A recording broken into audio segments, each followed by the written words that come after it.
Nee, normaal. Fais potion. Fais potion. Toi es potion.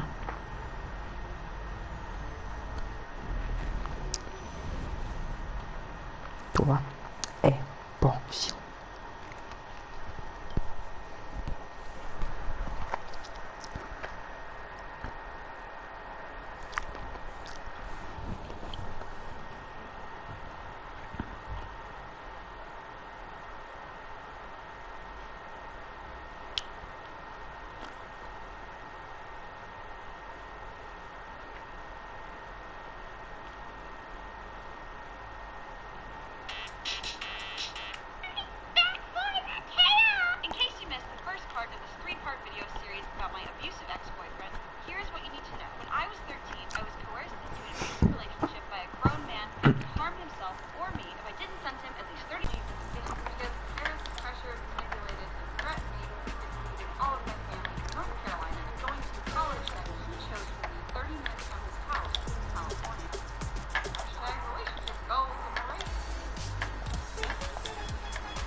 September. You're going off to college soon. You're becoming an adult. If you trust this guy now, so can we. And hearing that, knowing the gross things he was doing to me, and knowing if I spoke out about it that he'd kill himself or me, I felt like I was telling my parents the biggest lie to their face.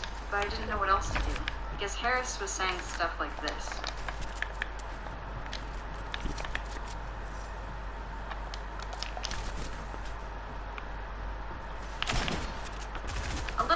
I was accepted to a college Harris chose for me. Tuition started at $30,000 a year, but he said, money doesn't matter, love does. How nice! I'm being sarcastic. So in February, my mom and I flew out to California to visit the school and meet Harris and his family for the first time. On the car ride to his house, I was holding the flowers we got for his family. I remember feeling so torn about it all. Is this what love is? He told me that this is love. This is what boyfriends and girlfriends do for each other. This was my first real boyfriend, too. And he was so much older than me, so I guess he knew best. He also treated me horribly, called me fat, demanded pictures even though I cried every time. Why am I at his house? Why am I here with my mom? Why are we meeting him and his parents? Why am I not saying anything? Why am I not screaming? Why am I not listening?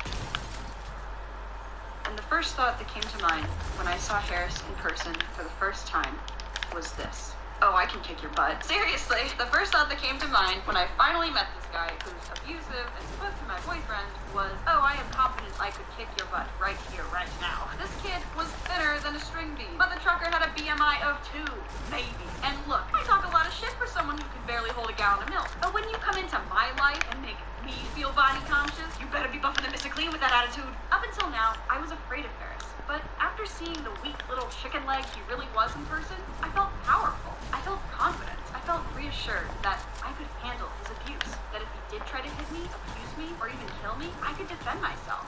I felt at ease in our relationship. Seriously, that's how messed up your reasoning gets in these kinds of relationships. And this is called rationalizing. Rationalizing is an attempt to explain or justify one's own or another's behavior or attitude with logical, plausible reasons, even if these reasons aren't true or appropriate. On top of that, I remember thinking too, if I call the police, I don't have any bruises. They won't be able to get him out of my life for good if there's no physical evidence of his abuse. Sticks and stones will break your bones, but words can't hurt you, right? I need to wait till he snaps. Then I'm a victim of abuse. Otherwise, I'm just crazy and overreacting to this husband. Then we went on our first date. We went to a pretty outdoor mall, and the plan was to get dinner, see a movie, and for me to be back at the hotel by 12. But that didn't happen. When we entered the theater, Harris noticed that we were the only ones there. He then pressured me into doing things with him. I firmly said to be back at the hotel by 12. But that didn't happen. When we entered the theater, Harris noticed that we were the only ones there. He then pressured me into doing things with him. I firmly said no, but while we were watching the movie, he grabbed me and touched me, and I freaked out. I told him not to do that, and again, I said, I don't want to do anything in the movie theater. After a little while of just sitting and watching the movie, he said, you know what, this is boring, let's go, and he walked out. And since I was from the middle of nowhere and didn't know Uber was a thing, also I've literally never been to California and have no idea where I am, he was my only way home. So I followed him out. By this time, the rest of the mall was closed and everything was dark. There was no one around, just me and him. And as we walked through this deserted mall, he leaned over and said, I've had it all night for you. I told him I needed to be back at 12, so we should probably get going. What? We finally meet in person, we go on our first date, and we don't even make out? That's not fair. Okay, we can make out in the car then, but after that, I need you to take me back. And by the way, you don't owe anyone anything, boy or girl, young or old, especially when they treat you like this. Consent is everything. Consent is permission for something to happen or the agreement to do something. And if you have to convince, manipulate, or beg someone to do something, that's not consent. There's a really good video that uses T to explain consent. I'll leave a link to that in the description. So we get in his car and we make out for a little bit. And on top of being a predator, an abuser, and all-around piece of garbage, he was also a horrible kisser. That's the T, sis. I kept an eye on the time and watched as it ticked past my curfew. We should really go now. Nah, your mom's probably asleep. It'll be fine. Which was true. She wasn't calling me or texting me or asking where I was. I wish she was doing that. Okay, well, I'm afraid someone will see us making out and we'll get in trouble, so I should really go back to the hotel. I have an idea. How about we go into a parking garage and do some stuff there? No, I'd really rather just go back to the hotel. I'll bring you back after. You worry too much. No, I don't want my mom to get mad at me. I really would just rather.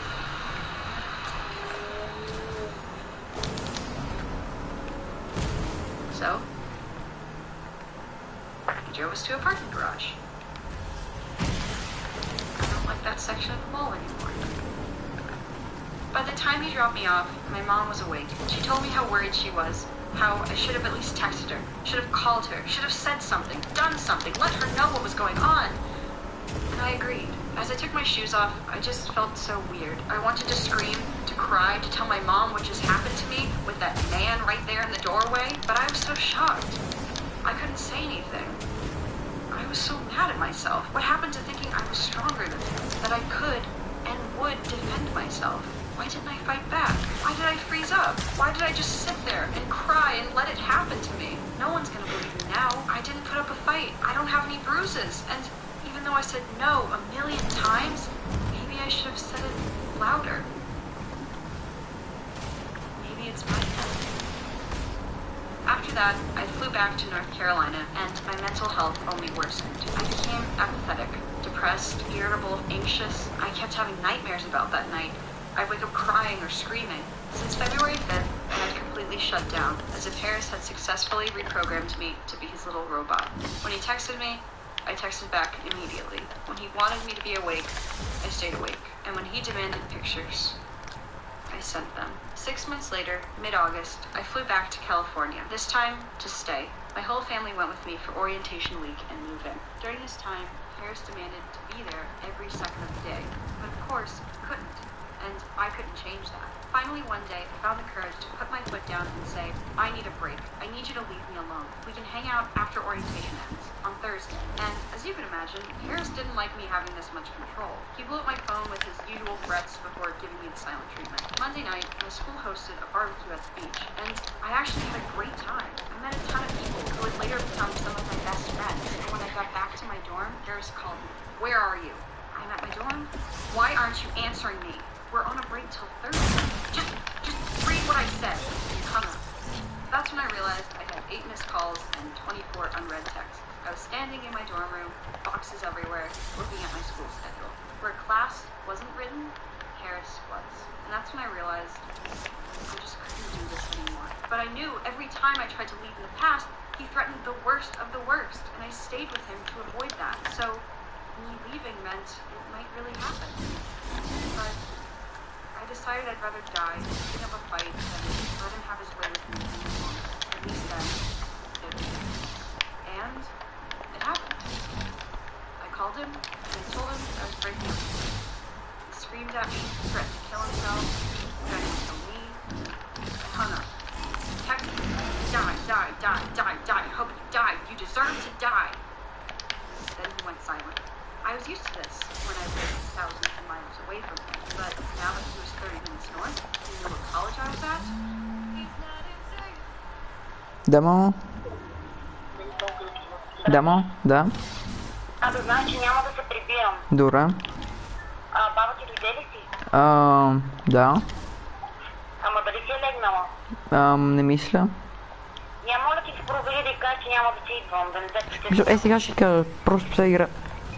Не те чувам. Сега ще кажа.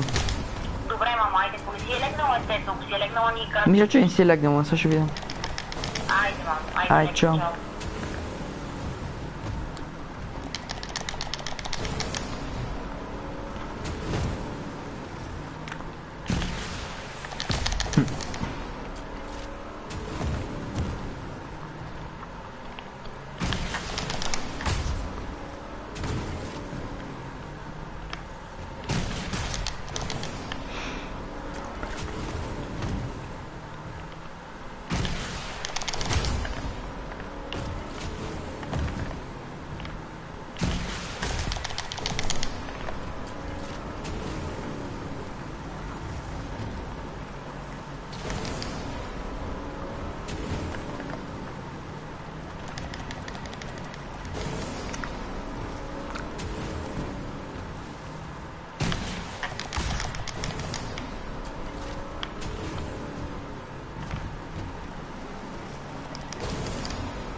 call the police. I told the operator what was going on, and she told me to come down to the station to file a report and a restraining order. But that didn't happen. When I showed the officer my ID, he refused to believe a 17-year-old from North Carolina was attending a college up the street, and therefore refused to believe anything else I had to say. He refused me a restraining order. He refused to even investigate. He threw my license back at me and said, "Next time, leave the adult things to the adults. Okay, sweetheart? And if you go running back to your little boyfriend, don't call us." And look, I understand that might be hard to believe, but the fact is, this is what happens in these kinds of cases. Some cops are nice. Some cops are helpful. And then some just don't see how fatal these situations can be. In 2016, about a year and a half after the parking garage incident, I learned the statute of limitations for what happened to me was up. Statute of limitations refers to a statute prescribing a period of limitation for the bringing of certain kinds of legal action. So basically, if a crime is committed, depending on where you live, you have a certain amount of time to report it. And this is where people like me get a lot of backlash. There are a million reasons why it's so hard to seek justice, let alone leave an abusive relationship. I mean, just look at what Harris would do. Some abusers actually go through with those threats. Some stalk you long after it happens, and I'm one of the lucky ones who's still alive to tell the story. And on top of that, some police just don't listen to people like me. They refuse restraining orders. They refuse to even investigate. They refuse to listen. Why? You're overreacting. It's not that serious. Quit blowing things up out of proportion. And honestly, hearing those words from your abuser, and then from the people who are supposed to help you, it breaks you. It reaffirms what should never be said. I was afraid to go back to the station after what that cop told me, but I also knew I deserved and needed help. And thankfully, a really nice officer who I would love to name, I respect his privacy, helped me out, but we couldn't get a strong enough case. There was no way to press charges because we can't prove it because of messages. He could easily say, "Yeah, that's my computer, my account, but my sister wrote that. You can't prove I typed that out and hit send." He'd be right. The only way to fight this is through getting his confession. He tried, but of course, he refused and blocked my number. That's why charges were never filed. That's why I needed justice. That's why he's still out. That's why I avoid going to certain places where I know he will see. That's why I don't use social media because 그것도 같이 하는 미스커. apartment. That's why it's hard for me to fall in love again. It's hard for me to trust people. It's hard for me to Nie ma pobłosonić uważasz. relationships even are or what their purpose is. But thankfully, it's much better for me. A month after leaving here,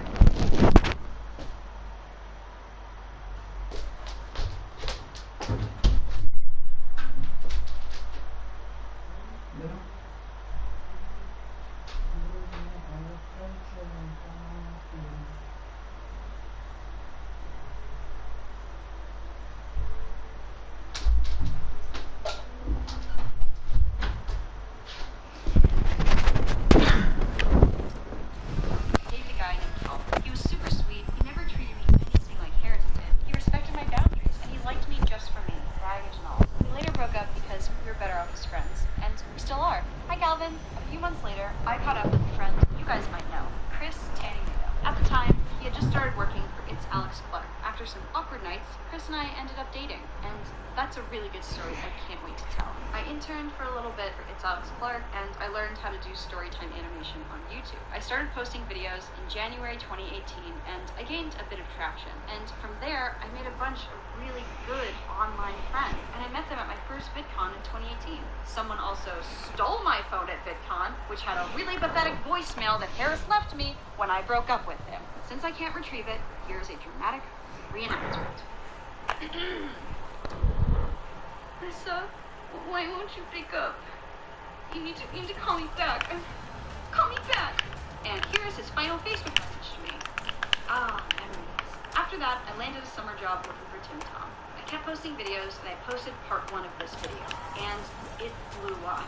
And I know a lot of people would say to that, well, I guess things happen for a reason, but I don't think so. I don't want to thank Harris for putting me through this awful thing just because it led me to where I am now. He doesn't deserve credit for that. In fact, he doesn't deserve anything short of being dipped into a volcano limb by limb and dying a slow and horrible death. But that's just my opinion. What matters here is I finally chose my own path. But after staying in California all these years, knowing Harris is just up the road from me, he's watching everything I do, he's going to places he knows I'll be, I better give him something to look at. I I know. There's something here that he's not telling me. I was worried because I was like, what if he does something to my family? Age 13 to 18. Like, that was my everyday. You don't know the depths of it.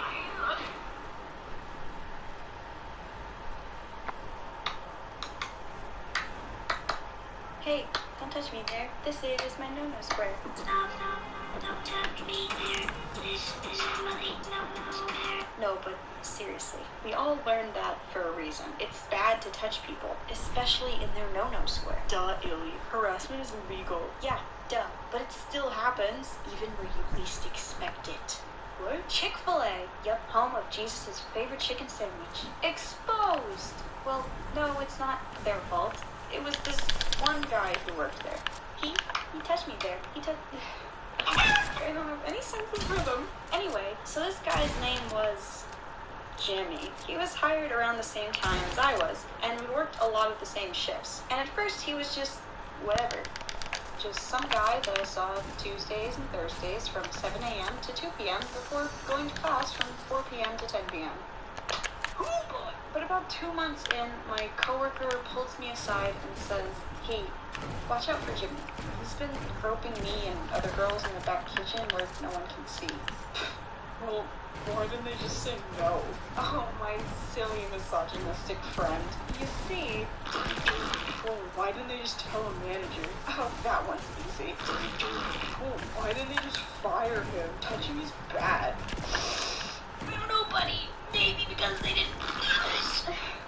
May I direct you to the FFAQ, the Female Frequently Asked Questions? After a few shifts, it happened to me. It started small and innocent. He'd get really touchy when talking to me. He'd surprise poke me dangerously close to my boobs. And finally, one day, he walked behind me, but he didn't just casually stroll on by.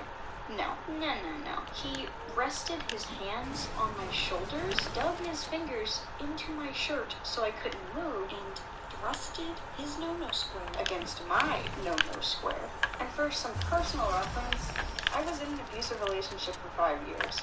I know the difference between an honest mistake and a purposeful, disgusting choice of behavior. And I decided from then on that I would fight back. So, what did I do to Jimmy? Did I punch him? Did I kick him in the nuts? Did I scream for Chicken Jesus to smite him? Vote now on your phones.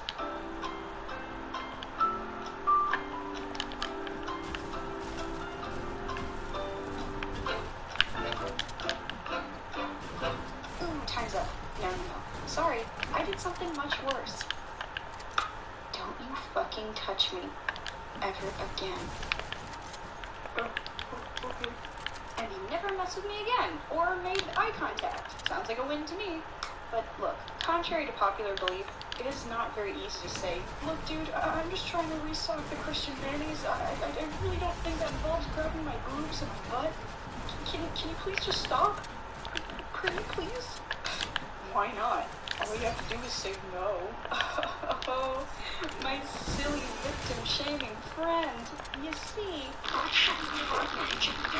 that's not part of the job, and it's not my job to tell him that. I shouldn't even be dealing with this, especially at Jesus' favorite fast food eatery.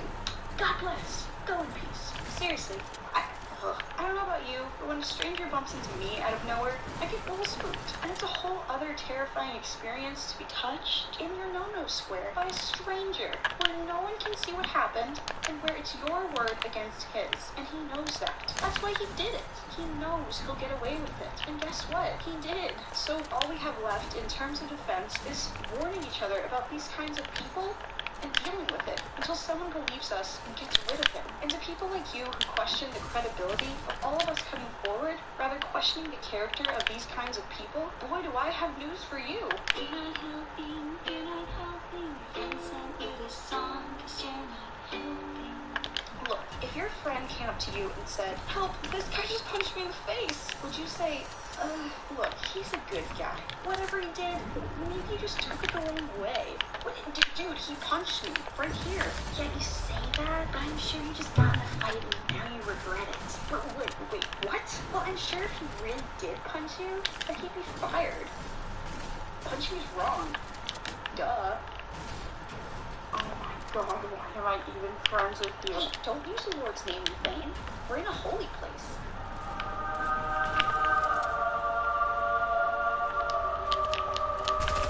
God bless. Eventually, I left. Not entirely because of him, but because I got an internship. And here I am now, in my own little no-no square. My classmates.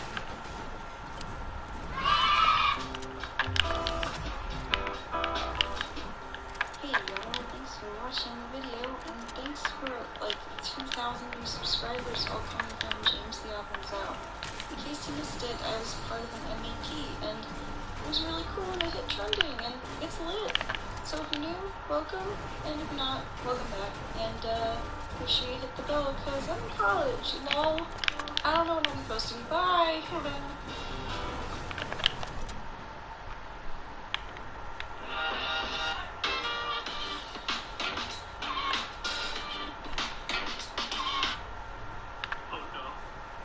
What are you doing, stepbrother? Bro, you want to make out? Today we are going to Tako nagle da go prebijem. Bota. Kaj bota s ne vzimam? Fanšljivo. Markis. Ma fosteraš? Takoj.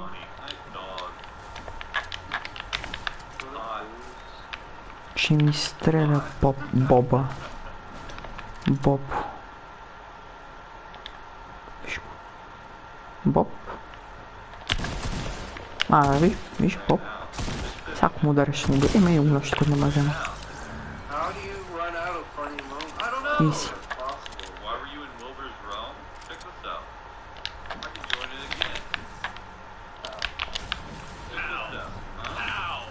Oh, yes. Easy. Koja zema? Ray, nekako na Ray.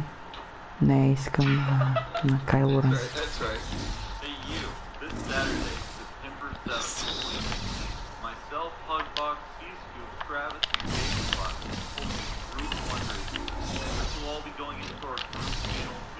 Oh, gift?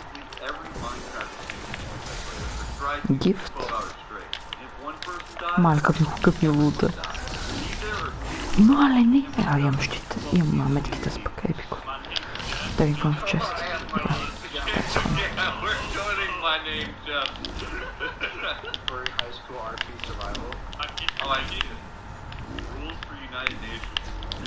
No wild thunder berries? I don't think we'll have a problem with that. I'm not buying no wild thunder berries. No violent creeping. Is normal creeping allowed? Oh, that's no, there's terrible. 2 of them. There's 2 of them. What? Oh, no. Get him away. Get him away. Welcome to Store by Elijah. I have very good butt. Get him. He really does. Is that Barack Obama? Where? Where? Brock! Guys, please. Oh no. POV, Carson. Oh, I'm fucking cracked. Dude, they got beds on the walls. Bro, these people be sleeping sideways. There's a lot of them. I use Reddit, which means I have a bigger brain than all of you. I like this guy. What is this? Get him. Those real lava guys. Yeah, they're behind there. A, аз ми викам годинки ли трябва сръчно. А, метките, готино.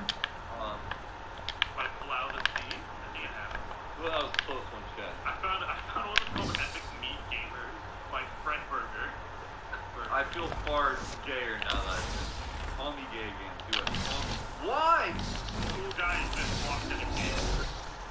He has locked himself in a cage. What happened? He's locked himself away, dude. I've been stuck in here. Guys, we gotta get him food. We gotta get him food. Sea pickle, quick. Eat it. No, wait, hold on. I got it. Now he's not thirsty anymore. Good job. What is this? Oh, big word.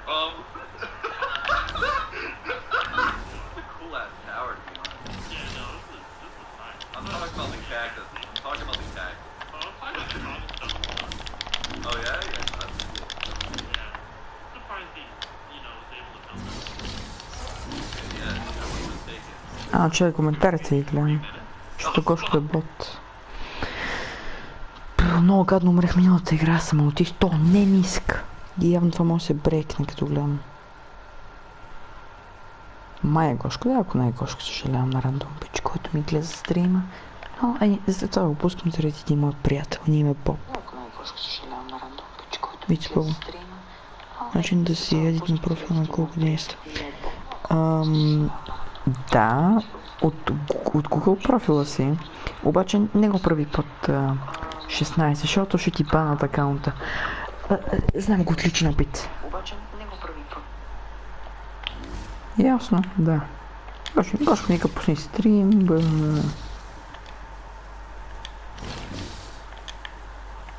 Немако.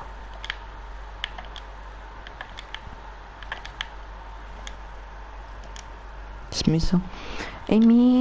Да кажем, ако получиш реклама, аз така го направих, получиш някаква реклама, цъкнах защо ми бива такова на самата реклама, бива препоръчена. И оттам ми даде опцията да ми си променя нещата. Аз съм го направил от начало да съм 14. Всъщност това не знам дали е хубаво, честно казано. В YouTube. Не знам дали също е позволено. Не ме цели групи, искаш ли?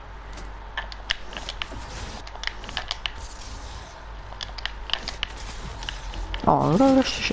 Не това, така не ми е приятно. Ще бийте един друг. Съжалявам, ще биете един друг. Бийте един друг. Не снайпер не работи, не знам смисъл. Бийте един друг. Сейва други. Не по мене. Ето ще пребия.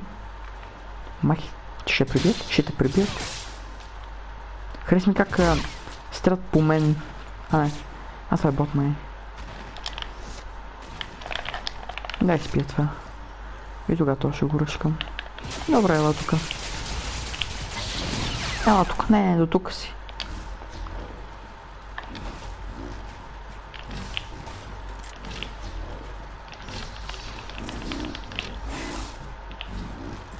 Това ми прави жестетки, ще ги щуп. Ти твои 90s. Не така.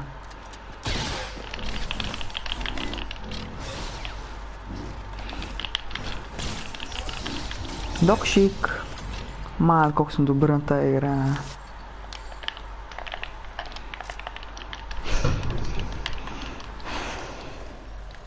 Че работна Форта. Въпрос искам да го направя, например, съм 200.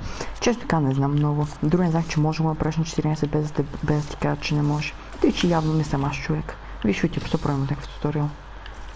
Нали ще е на английски, ама погледни пък. Нежро, моля, взема не съм що щит, ама няма какво направя. По материала е вкусен.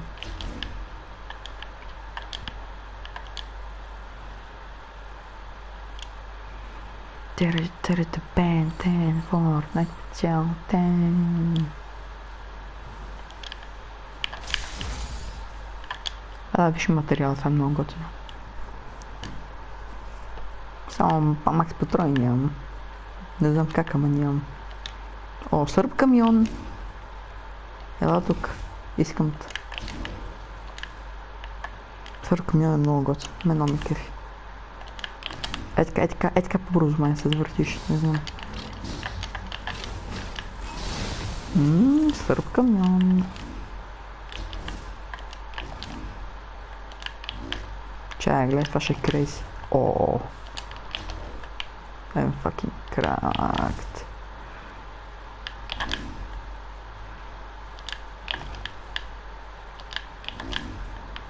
Там човек ли беше?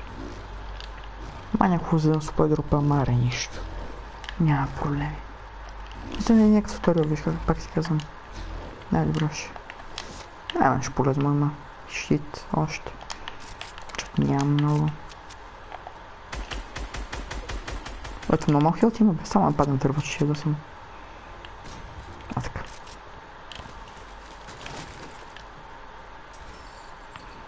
Аз метките го искам. Това беше? Някакви звуци чух. Ама вие какво правите там? Там е някакъв бот на хълма. Снайпват се нещо тия ботове, аз преместя. Мале, fucking кракт.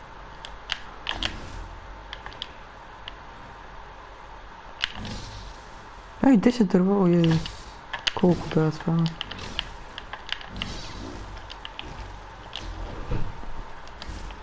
Тема човек. Не ме гледай така. Не, това нищо няма да направи. Нищо няма да направи това. Нула.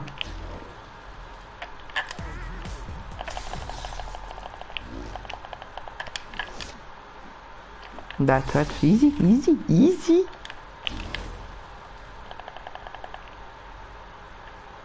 Изи, сега съм крейси.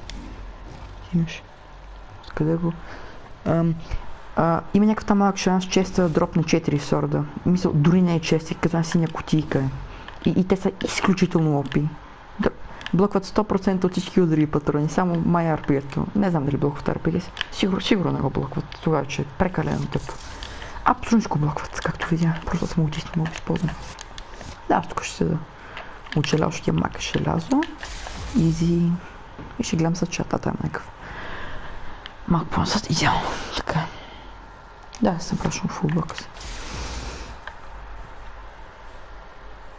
Много са крейзи. Има кефи как никой не е онлайн. При положение, че има хореца онлайн. В момента гледам. Fortnite bot. Само това ще кажа.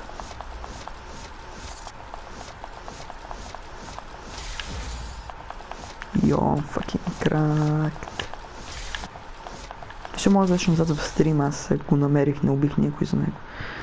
Виж, и има 4 различни вида цвята лъбала. Но те са еднакви, виж, аз кой си взе колко е гоцен. Блокваме. Разпредвижваме. Та-ра-та-та, каза тати, та-та, Fortnite в хиполет.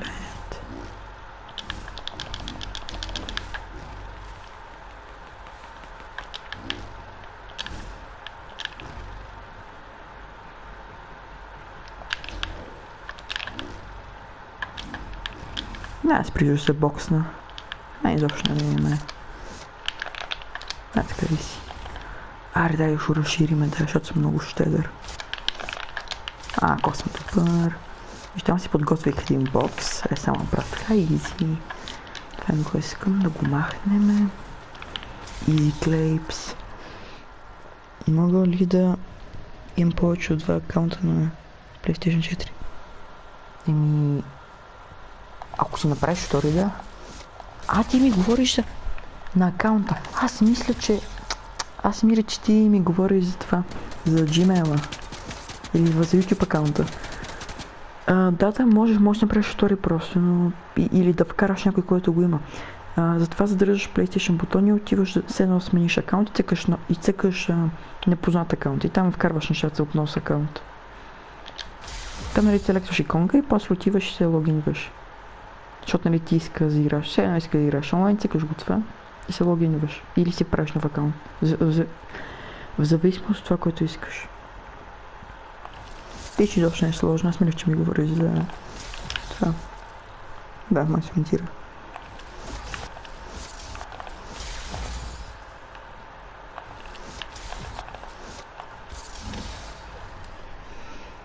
Да, първо на PS4, демек мога да сложа втори. Да. И трети може. Точно така. Че ме каркам телефона и аз прочетох втора. Че написа ти. Да, се придвижа малко. Артопът от брик. Да, първо приятел. Найс. Да, колкото искаш можеш. Буквално. Аз имам шорт на 6-7. 3 са мои. 2 с някакви там. На Гошко имам, на Веско имам акаунта. Така колко се придвижи, защо ме интересува. Само ме изгърби някой. Така идеално. Дай го разширим малко натам. Какво ме страши? Ишо и това сме чисто там.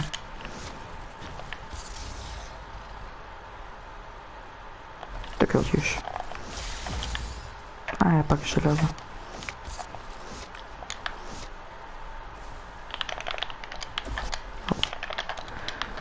Елате с нас в Хиполент, елате с нас в Хиполент. Лапето иска играчки. Така казва Крис, колко не го знаете, мълча Крис.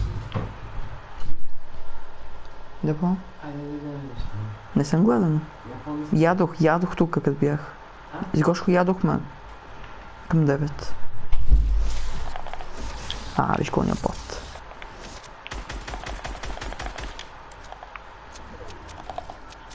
И сега, че ме коментираш, нищо ми излиза. Тая погледна. Не, нищо ми излиза на телефончето. Не искам да отливам зоната.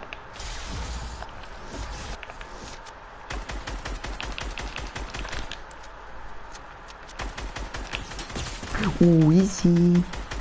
То горъшко. Значи тя може да се идва.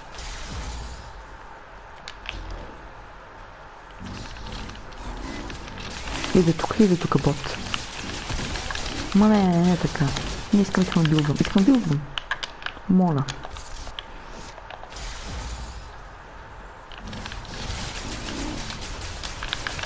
Стига. Има ли хилчета? Това трябва да го правя. Нищо, беше забавно.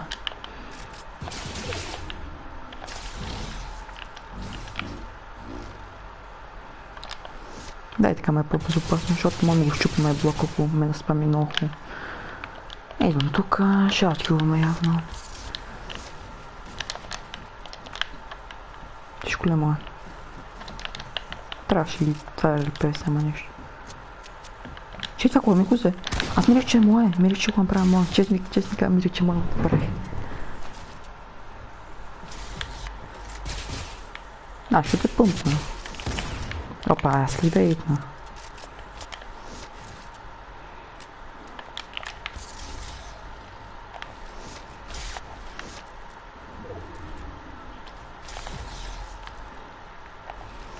Не идвай това, моля те.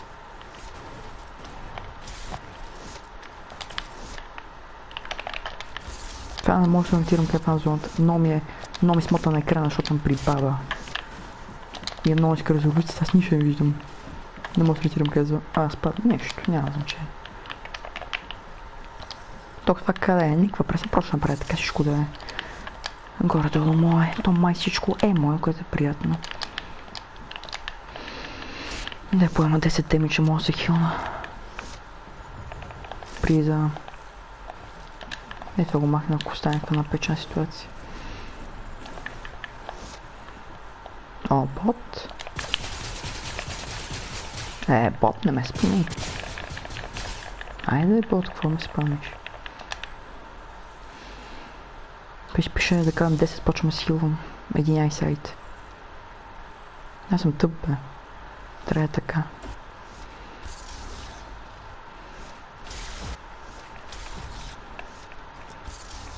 Мисля, че успях. Майори, по-късно трябваше да го направя. Бот. Той не мога да удари право надолу меч. Изи. Той не знаеш, че меч го удари право надолу. Бот. Това ми 6-та победа за днеска с тия мечове. Супер са. Много ме кефят. Изи придвижване, изи убийства. Чисто може толкова пасивен с тях. Мога 0 кила направиш.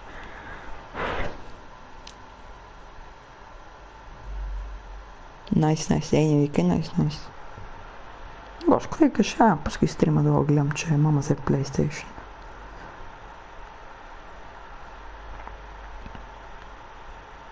Не, изписа, че имам нов коментар, това на телефончето не ми излиза. Готино.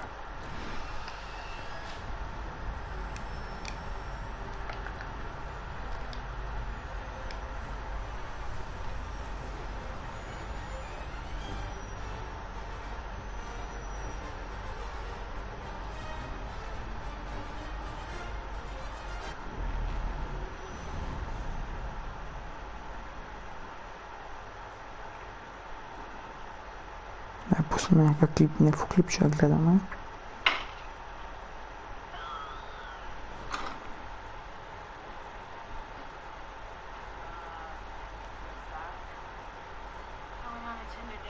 First dates are nerve-wracking, but as someone who likes the trendy things, I figured why not meet up with some strangers through Tinder not sponsored. A few years ago when I moved to California, I was in art school, single, and I figured I'd put myself out there and see what happened.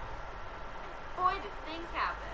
The first Tinder date I went on was with a guy whose name I don't remember, so I'll call him Troy. Go Wildcats! Troy and I decided to meet up at a beachside fish and chips place.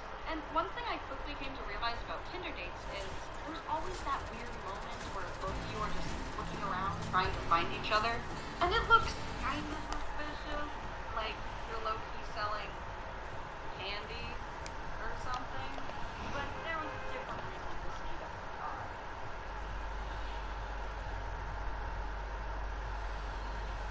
Hey, I brought my guitar. Now listen, there's nothing wrong with bringing a guitar with the intent to serenade your first date. Maybe others would like that kind of attention. I don't like making a scene in public. I don't like grand gestures of affection. I like fish sticks. And that's what we agreed on, Troy, not guitar. We're supposed to be all in this together. But I couldn't just ghost him in real life. And he seemed like a nice guy over text, so I figured, what could go wrong?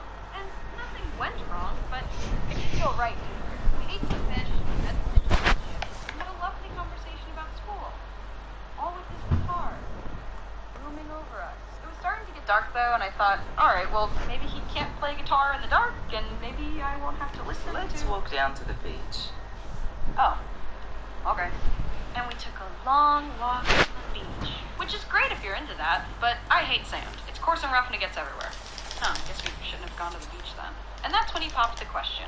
Can I play you a song?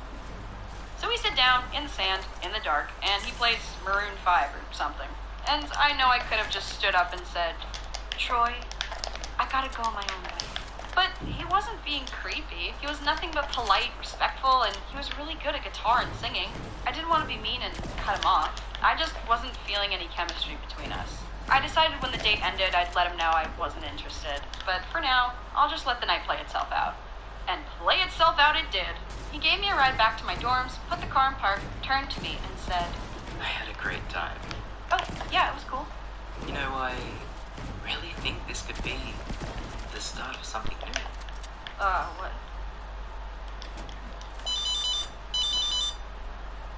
Oh, sorry. Hello? Hey, got out really late. I just wanted to check when you were coming back. Oh man, a leak? And there's water everywhere? Oh my, I gotta go. And I dipped out that Ford Fusion. We're breaking free! I am so sorry, Troy. You are a very nice guy, and I know you'll find the right person. Bet on it. Although that was an awkward date, I didn't let it discourage me. I was still single as a Pringle and ready to mingle. So I tried Tinder again, and I matched with someone who I'll call Corbin. Blue. Now let's jump in. I met up with Corbin for boba, and to my delight, he did not show up with a guitar. We actually had a pretty good time, so we went on a second date to the local fair. And right as we parked, I saw a kid holding a ginormous Pikachu plushie. Corbin saw it too and said, I can totally win you one. no, that's okay. I don't even know what I'd do with it. But he insisted, and I said, all right, we'll keep our eyes out. We went on a few rides, pet some goats, and had a fabulous time. And then we found the giant Pikachus. The game we had to win was deceivingly simple. Just toss a little ring onto any of the bottles, and you'll win that Pikachu. And that's when Corbin said, Don't worry. I did basketball in high school. Go Wildcats. and started tossing rings. Of course, these games are all rigged, so he didn't land any. Aw, it's fine though. Let's just keep walking around. Oh, come on. Let me win you that Pikachu. I just gotta get my head in the game. Alright, well, let me try too. He hands the guy more cash, we get some more tiny rings, and we start tossing. Did you do any sports in high school? Yeah, I did swim team, but I wasn't really good. And right when I said that, I landed a ring. I turned to my date, and we both stood in disbelief. What'll it be? The Pikachu. I just felt so guilty. It was like I was hustling for no reason. Yeah, I do freestyles, no big deal. I never went to practice, so I was easily the weakest link. Yeah, I was on varsity, but only because our school was too small to have JV. I don't know. He was a good sport, nothing but kind and supportive. But that interaction just made me feel so awkward I could not face him after that night. And that's the story of how I ended up with this giant Pikachu in my living room.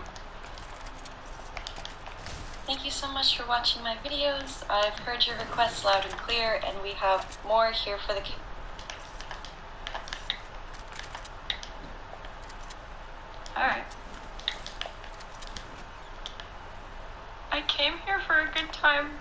honestly feeling so attacked right now. Like many young pizza-faced preteens, I too felt incredibly self-conscious and honestly ugly during middle school. Since puberty brings dummy-fast changes to your mind and body, you never know what you're going to wake up to. It could be a very nice dream, a very nice rack, or a very big pimple on your nose that won't go away for a week so everyone calls you Rudolph. I'm not salty, I'm just saying it happens. And, okay, can I just be old for a second here? All y'all in middle school have it so good right now. See, when I was your age, we didn't have Pinterest. We couldn't just Google up a cute outfit. We couldn't try it on and post a pic on our Finsta or whatever wardrobe witchcraft y'all are up to. No. We had to go to school wearing what we thought was fashion forward and hope for the best. And to give you an idea of what we thought was fashion forward in 2008, here it is. A tank top from that store with the bird on it, a collared shirt from that store with the bird on it, pastel gingham shorts, no-show socks, because socks are lame, and Sperry's. Yeah. But hold up a minute. Those are the popular kids with that bird store money we're wearing. What if you're quirky and weird and not like other girls and trying to dunk on other girls because being mean makes you cool? Then your closet, aka my closet, looked like this. A shirt with one of those dumb food puns on it. Pastel gingham shorts too, because let's be real, I wanted to fit in. A jacket to hide in. No socks at all, because I couldn't figure out where the popular kids bought the no-show socks. And Converse. Extra quirky points if your friends wrote some dumb shit all over them. Now, obviously not everyone dressed like this in 2008, thank God. The truly fashion-forward kids were really killing it with skinny jeans, boots, friggin' scarves, you know, the stuff we wear currently. And one thing I'm proud I tried and stuck with back then was big glasses. The trend of Ray-Bans was just ramping up, and I needed new frames. The SpongeBob glasses just weren't cutting it. So, what did I do? Hey, sport, want me to update your prescription for those SpongeBob glasses? That won't be necessary, Doc. Okay, what did you have in mind then? Bring me the biggest, thickest glasses you can find. Which was a great idea, because now look at what everyone's wearing. Big, sometimes fake, glasses in the name of fashion. And that was all thanks to me. Just kidding. No, but seriously, wearing big glasses really helped me feel a lot better about the way I looked, and it got me closer to figuring out how to express myself through what I wore. Finding your style is all about trial and error. Which brings me to my next point. My emo phase. After an inspirational Google search of scene girls, I realized it was time to dye my hair, put on some makeup, and that I might like girls. But it didn't exactly work out. 1, being not heterosexual in the South is tough. 2, makeup is scary. And 3, I'm a natural redhead. And after 30 minutes of minimal research, I discovered the ginger gene in our family is given to every other generation's firstborn on the mother's side. So only me, my cousin, and my grandma have red hair in my family, and only 3% of the world's population has red hair. Therefore, my mom did not want me to dye my hair. I remember her telling me that if I dyed my hair, it, quote, wouldn't grow back the same. And because I was an idiot, I thought she meant that if I dyed my hair purple, it would keep growing purple. So, no, I have never dyed my hair, and frankly, I'm kind of afraid to. But we did find a compromise on my emo look, and that's how I ended up looking like this. Don't worry, guys, I did not ask to speak to the manager after this haircut. I wanted to look like this, and I thought it looked good. So now equipped with the dumbest haircut in the world and the confidence of a middle school boy drenching himself in Axe body spray instead of showering, the last thing I needed to complete this emo look was makeup. Which is scary. I'm gonna be real with you guys, I'm 21 and I still don't understand makeup. And again, you preteens have it so good right now, because YouTube makeup tutorials were not a thing in 2008. But you know what was a thing? Go to the makeup counter at the mall with your mom and ask some 50-year-old lady to beat my face. But spoiler alert, that 50-year-old lady at the makeup counter didn't give me the emo look I was hoping for. And that's because 2008 mainstream makeup looked like this. Blue eyeshadow, rosy red cheeks, and glossy pink lips. Which honestly wouldn't have been too bad if my eyebrows and eyelashes weren't gone. See, you'd think someone who does makeup for a job would realize, oh, this pasty lizard needs translucent eyebrows and eyelashes. Perhaps I should offer her something like an eyebrow pencil or black mascara. But no, I'm gonna make her look like the clown from It. She spins me around, beats my face for half an hour, shows me the mirror, and says, what do you think? What do I think? I think my mom told me not to use bad words in public. But what did I know about makeup? Nothing. That's why I came here. And although I knew this looked awful, it's not like I knew how to make it look better. So, like any anxious preteen, I said, wow, I love blue. So she got her paycheck and I went to school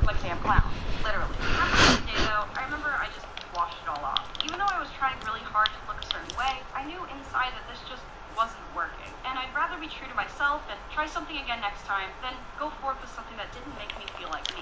So if you're in middle school, going through puberty, feeling weird about how you look, keep in mind that you'll probably look different tomorrow. The clothes you wear and the things you try should always make you feel comfortable, express who you are and what you enjoy. And if anyone makes you feel small for that, they're not you. So don't listen to them. Do you. Because that's what matters. О, тук има това синя светлина. Чай малко. О, изи. То път на Тома, че да ме селяна, че не съм го взимал.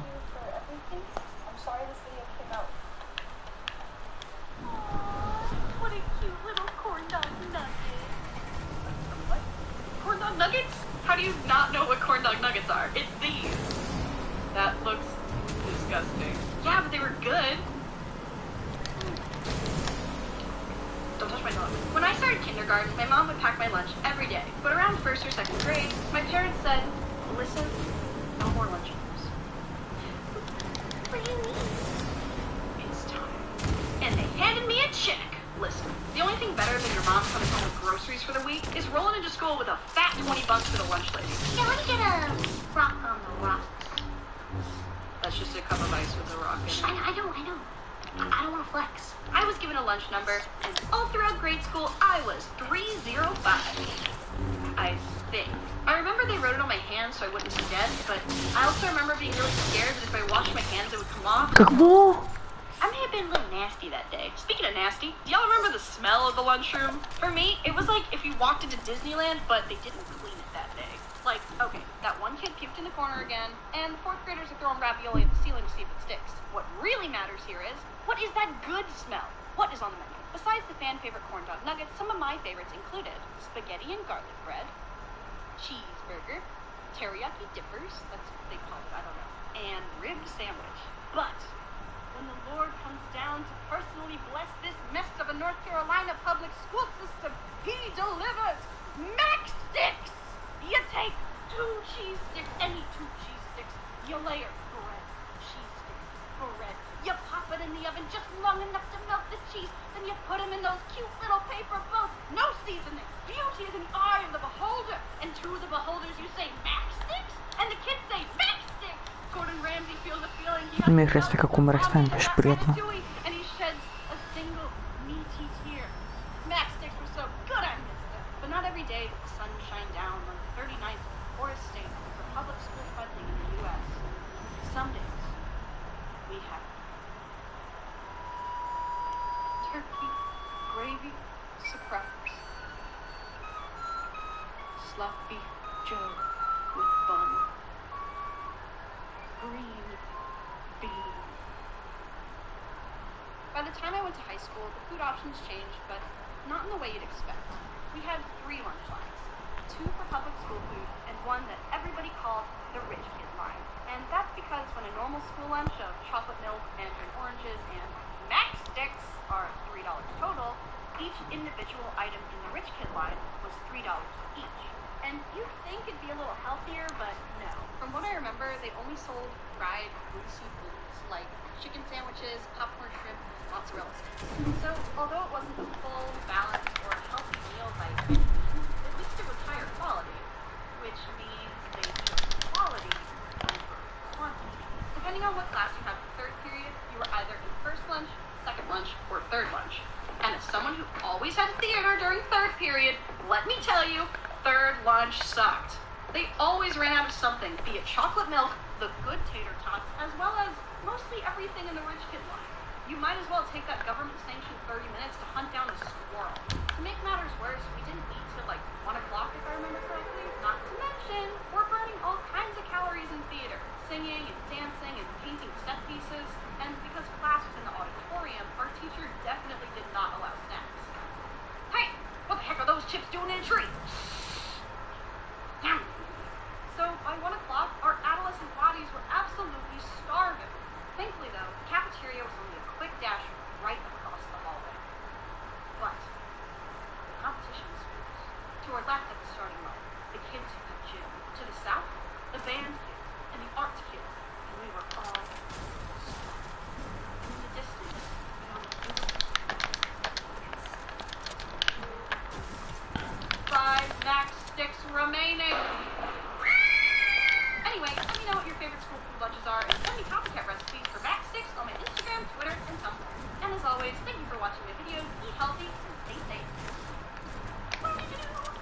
wait, before you go. Mid-con and... Okay, just put it in reverse. Go slow and be careful. What if I hit the tree? Just aim left and you'll be good. But not too left or you'll hit my car. Okay. Wait, no. Vamos, Silva. Out the window. No, wait, no. Left, no, not that left. My left. Wait, stop. Yeah, Achil Max. Yeah, I think I hit your car. yeah. Should I go back? No, it's not going to get worse. Just keep going. When I was 16, my dad got me my first car. A little two-door marshmallow on wheels that was about as old as I was. It didn't have an aux cord, the sun was sweet whenever it rained, and one time my friend got blood on the passenger seat. But I loved this car. I named it Charlie, and I loved it because it was so small and cramped that no one ever asked me for rides. Especially after flooded. It's okay, we'll just meet you there. Aw, man, I can ride by myself. Tris. It was like my own private igloo where I could belt out show tunes and Taylor Swift in peace. And no one would judge me. But as a fresh 16-year-old on the road, accidents happen.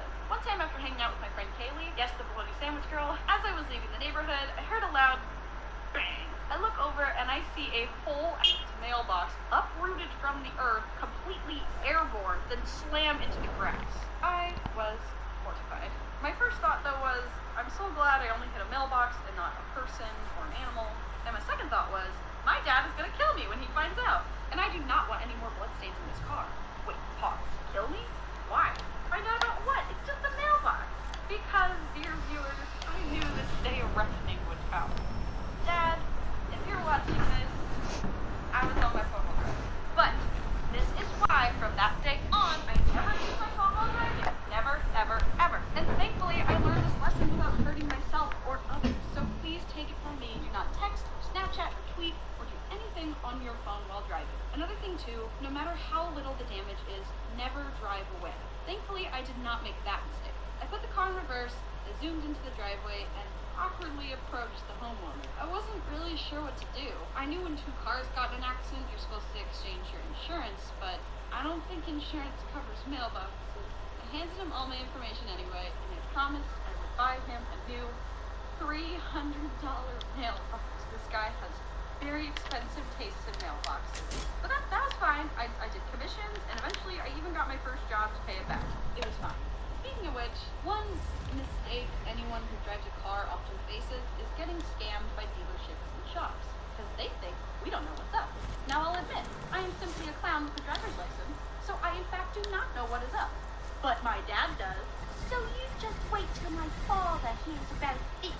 After I moved to California for college, my parents sold my first car at home and put that money towards a new car for me out here. Rip Charlie, may God bless his name.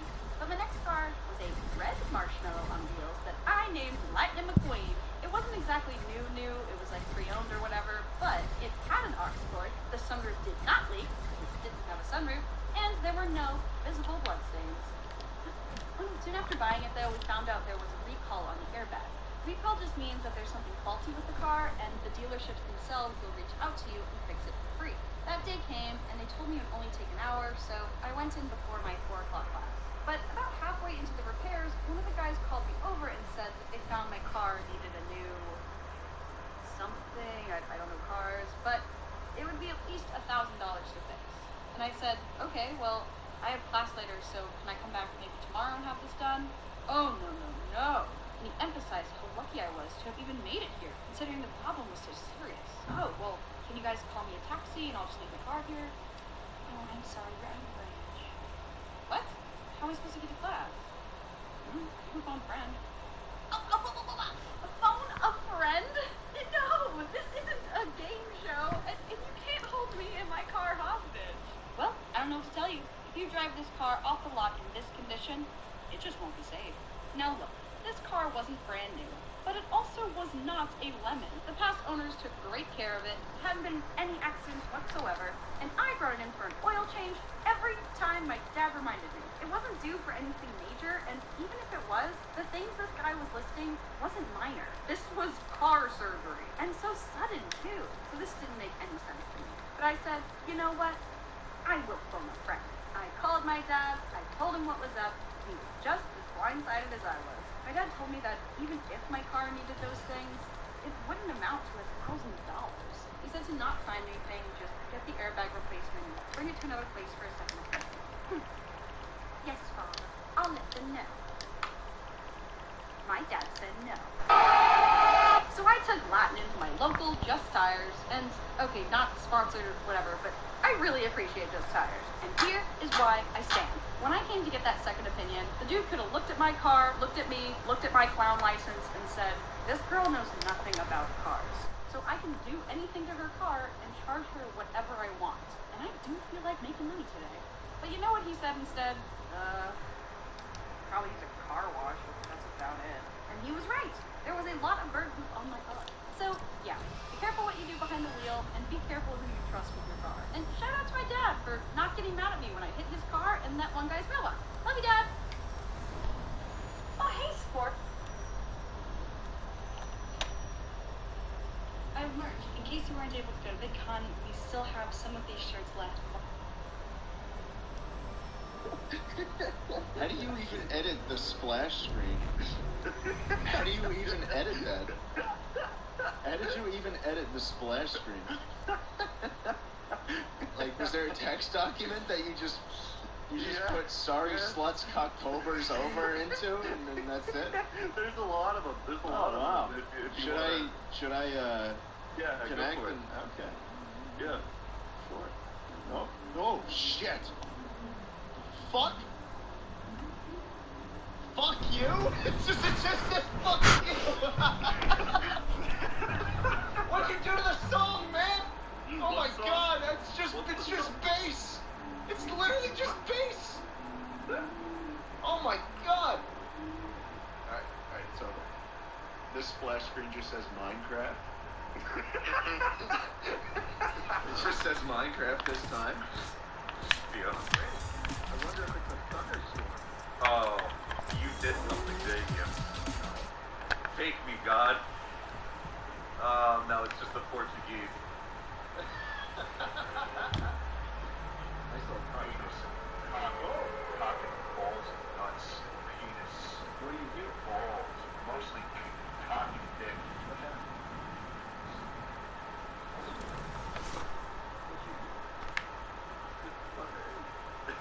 That's thunder?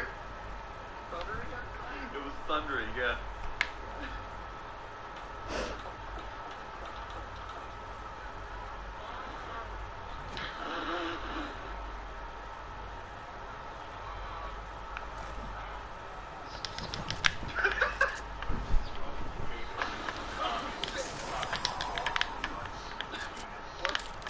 What did you hear?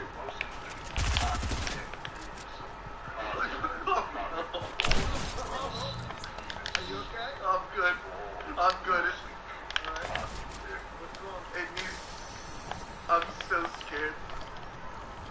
I can imagine. I remember recording. What do I do with this? Oh. Okay. God, please, spare me.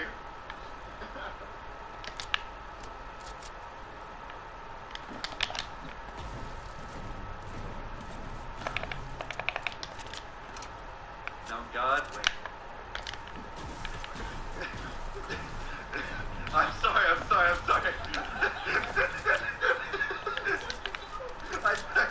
I didn't do anything.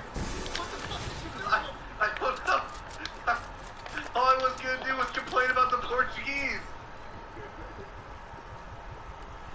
Oh no! No wonder God's mad. I took from the furnace. Ah! Oh no! You took from the furnace!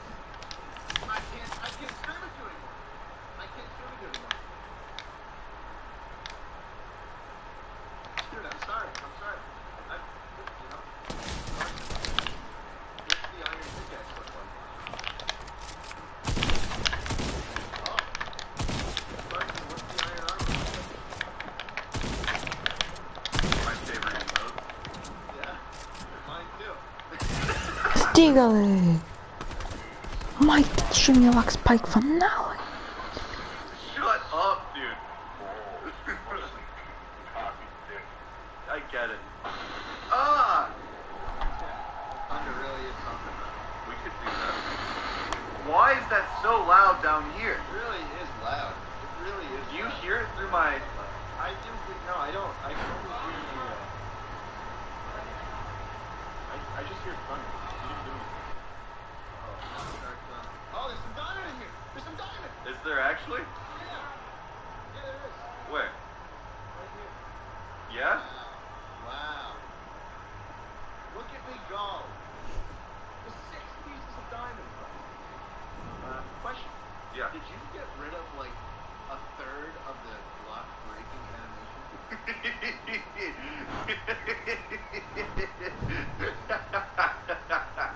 Why does it disappear for like a second?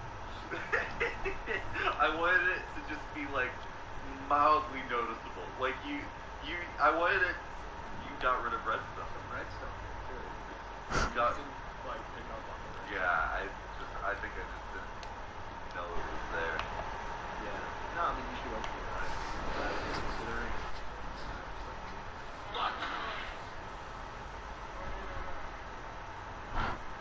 Know it was there. Yeah. No, I mean you should open your eyes. I was considering.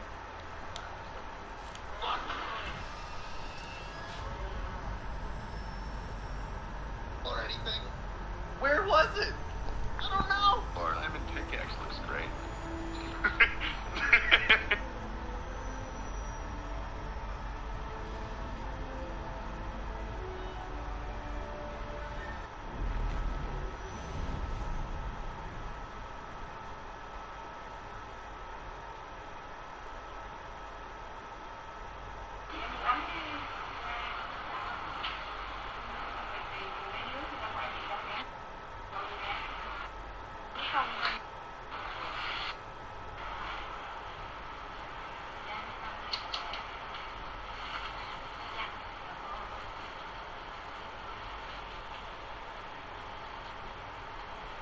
Nắm tay muốn canh.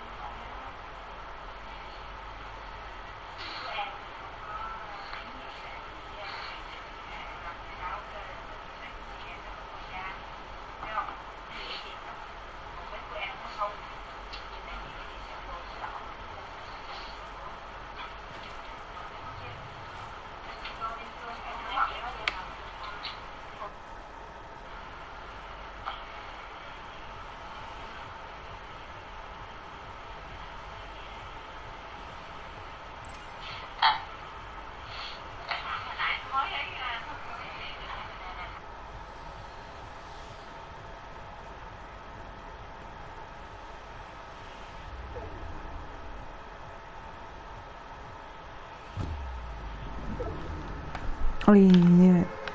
Zgledam się telefonem. Kurczę tu rozłożąc.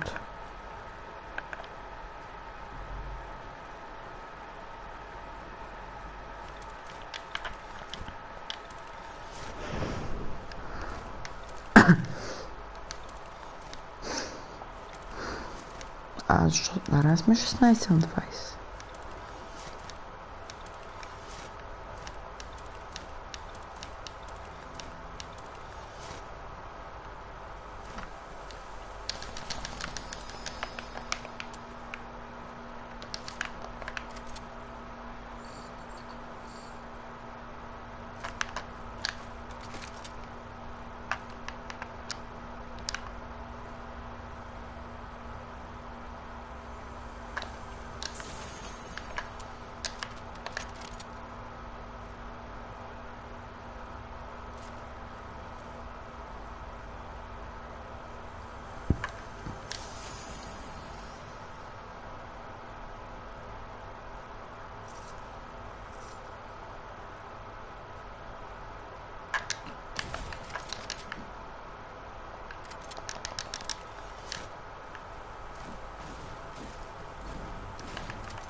Mă,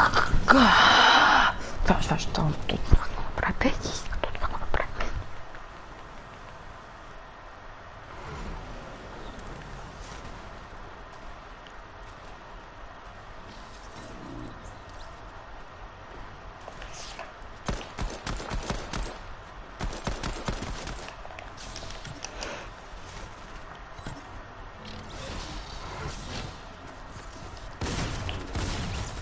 Haide-te.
Used to be a no issue.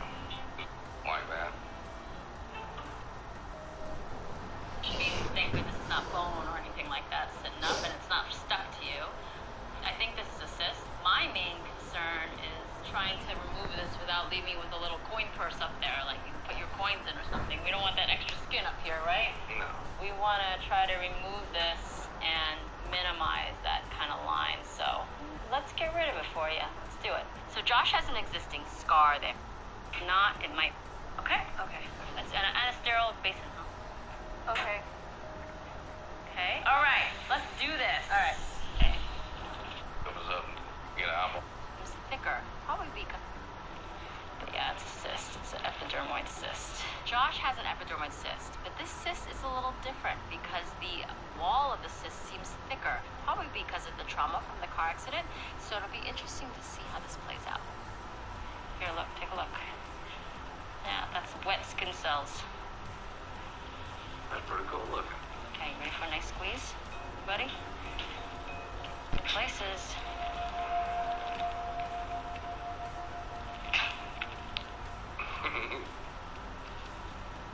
It's being hateful, ain't it?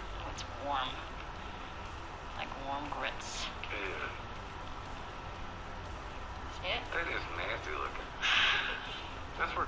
Then the area of a scar, Mm-hmm. there's more of a chance it could recur, I think, with you than like another standard person because of our tissues sort of close them up. Blood vessels. Minimize the area. Pretty cool. So it's still raised there. A coin. I'm feeling. Hey, hi. How are you? Knew enough about it. And of course, yeah, I'm very interested. I mean, but certainly this is the largest cutaneous wound that I've ever seen. Well, we gotta get rid of